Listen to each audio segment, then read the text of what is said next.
Also at CES in Las Vegas, in progress, we join our Bloomberg Technology team, Caroline Hyde and Ed Ludlow. They're sitting down right now with Anduril founder Palmer Luckey. So my motivation is to try and build the biggest thing possible. I will say, people have fairly critiqued and said, but Palmer, are you really a neutral party here? Are you really in a position to comment, given you're competing with these companies? And I'd say two things. One, these measures do apply in equal measure to me. I now cannot pay dividends. I now cannot do stock buybacks if I'm not investing in new plants, if I'm not doing these new things. The other thing is, it's always tricky when you want to. I'm in defense because I wanted to help solve these problems, right?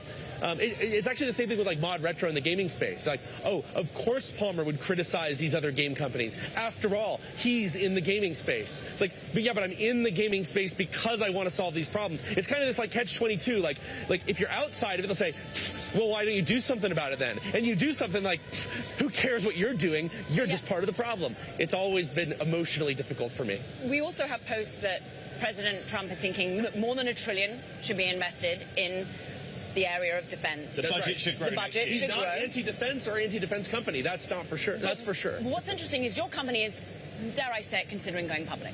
Yes. Would your CEO, do you think the CEO that leads the business when it's gone public should be under these sorts of restrictions from an executive order? Do you think that that's going to be an issue? I think that when you are on the dole and when you're effectively run on the public's wallet, that the public should be able to impose whatever restrictions they want on you. And you're not asking whether it should be,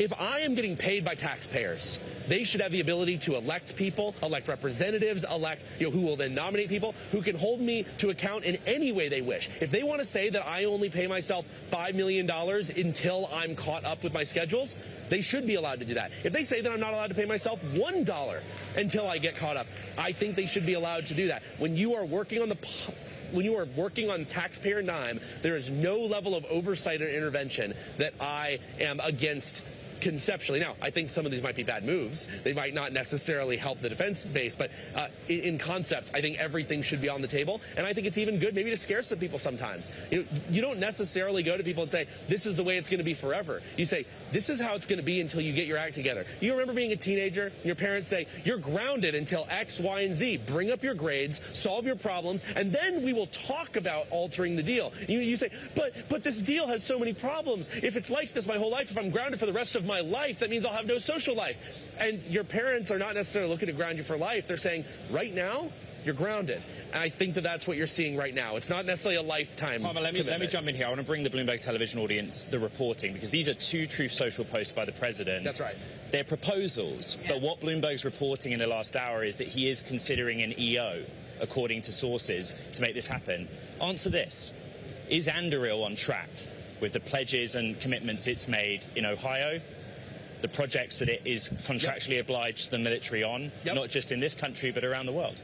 There are a handful of things where we are not, but in most cases we are. So like you brought up Ohio, we're building this huge plant, Arsenal 1 in Columbus, Ohio, where we're building autonomous fighter jets and a bunch of other things, building about 6 million square feet there. We're actually ahead of schedule on that. We had a bunch of people from Ohio that we hired, the first round of factory workers. We brought them out to California on our dime, so we were housing them, we're paying them, and we brought them so that we could put them into our existing factory, teach them how Anduril works, indoctrinate them into our way of manufacturing, our way of thinking, and we've actually already finished that training process, and we've already sent them back to Ohio where they're helping stand up the factory. We're going into production this summer, and we have a new batch of people that have already been sent back. So on Arsenal 1, we are ahead of schedule. We are hitting our commitments. I think that we're building a new plant to build new things, and we're doing it on our own dime. We're spending $900 million of our own money to build this plant. Where aren't you? You were very transparent. Some places you're not. Are the weapons working as you want them to? Are they performing in the field? So some of these things I can talk about, some that I can't talk about. But like, for example, I have a project that is a man-portable counter-UAS system. And it's I or Anduril? Oh, Anduril. Sorry. I am Anduril in my perspective. Yeah, sorry about that. Anduril has a project building a man-portable counter-UAS system. We really wanted to have that actually fielded right about now, and instead, because of a variety of reasons, look, we're developing basically a thing that goes on a person and it shoots down drones that are trying to attack you. It's turned out to be a more technically challenging problem than we thought. Now, in that case, it's not a failure of, like, we're not building a factory or we don't want to invest. It's just, it's a harder technical problem than we thought.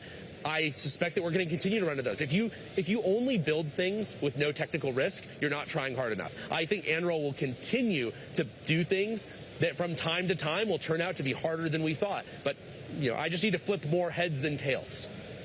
Please. When we're thinking about where you stand, where US stands versus China, yep. Where does it in terms of drone technology? We're in this context of a geopolitical strain that started this year off with Venezuela. We look now to Russia. How do you see China and the Taiwan question? China has an incredibly strong drone industry. It is largely a result of state intervention. It's largely a result of industrial policy, of supply chain investments that the government has made, and even trade deals that China has made around the world to allow for these drones to freely flow out into other marketplaces. China has the best drone industry in the world. It's not even close. It's definitely a weakness that the United States has. Now, you saw recently this ban on DJI drones. Yes. The intention there is to try and fix that. You can fix these things. The U.S. is capable of building drones. It's just we aren't capable of competing with the labor laws, emissions laws, energy prices from coal plants, et cetera, that you see in China. So I'm hoping that this ban on DJI drones results in a strong U.S. drone market popping up to take its place over the next 1, 2, 3 years. Anduril actually has a drone that we were showing off in Japan recently that's made with 100% Japanese parts. Japan is another nation that can build their own drones. They don't need DJI, but it's hard for that to make economic sense when China's allowed to flood the market. Let's pivot and talk about ModRetro. Sure. For the lay person. No, I'm going to do it. That's why you're here, right? Your background's in virtual reality, and you've basically rebirthed the Game Boy. I don't know if there's some IP issue on that. So ModRetro is actually a company I started when I was about 14 years old, combining retro technology and modern technology to build these kind of tributes that bring the best of both worlds. So like we make, for example, something called the ModRetro Chromatic. Think of it as like the ultimate tribute to the Nintendo Game Boy. It's a Game Boy cartridge compatible console that has an aluminum magnesium shell. Instead of a plastic window over the screen, it has a lab-grown sapphire crystal window. It's the largest sapphire crystal window of any product ever, way bigger than you would typically see on like a Rolex or something, because I've got to cover an entire screen. We're also building a new console called the ModRetro M64, which plays Nintendo 64 games. Think of it again as like the ultimate Nintendo 64. What would it look like if the Nintendo 64 were built with money is no object, the ultimate thing? And we've got some other new stuff coming down the pipe as well. But I've been coming to CES for 17 years now. First year I came was 2010.